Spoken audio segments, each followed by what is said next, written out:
continue our Together as One campaign, where we share stories about people in the community helping each other. Max Goldwasser introduces us to a former homeless man and the stranger, he says, helped him find a home, saving his life in the process. It's an area where noise cannot be escaped. The humming of sedans and semis echoes through the corridor. This is Northeast Revere Avenue under the Bend Parkway, a mere passing point for most, en route to a destination. But one snowy November night, on these cracked sidewalks, this man's life changed forever. Very much possible that I could have died that night. I didn't ever get a chance to dry off fully. This is Thomas. For privacy reasons, we cannot use his last name. Looking at him today, you would not guess that this man was ever on the brink of death. But smiles have been hard to come by for much of his life. You know, I've been a professional runaway for like the last 8 years. Thomas had a tough childhood. I've been homesick for a while now. He wanted to be with his family, but he says his family did not want to be with him. Well, my dad went to prison and my mom said that she wasn't ready for me to come home.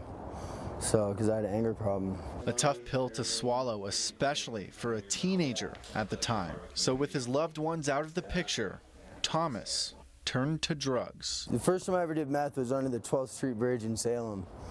And it's just been a rough road since then. Do you remember I was 15. Now 23, Thomas has been in and out of foster care. The lack of leadership in his life leading Thomas down a path of criminal activity too. Found guilty in 2017 of burglary and theft in the second degree, plus an open case from September of last year that includes theft and several other charges. A problem he says goes hand in hand with meth. I'd like to make amends, if I can, on camera to all the people that I've stolen from. It's hard to even make a list. I'm sorry about that. Shout out to Safeway for all the times I stole food from you guys. Thomas wanted to clean up his act, but he could not do it on his own. 2 months later, there he is, sleeping on the sidewalk in below freezing temperatures. That's when a slice of Southern hospitality showed up out of nowhere to help save his life. When I first pulled over, I thought it was just a sleeping bag because it looked so small. And when I got out and opened the sleeping bag, he turned around and looked me in the face. Karen Lafayette had only lived in Bend for 4 months the night she met Thomas. She moved from Alabama in July and did not have much herself, with just $4 in her bank account. But Karen recalled a classic story to explain why she stopped. There's thousands of starfish washing up on the ocean, and a child is picking them up and chunking them back in. And this man says to him, "You know, you're not making a difference." And he says, "To this one I am."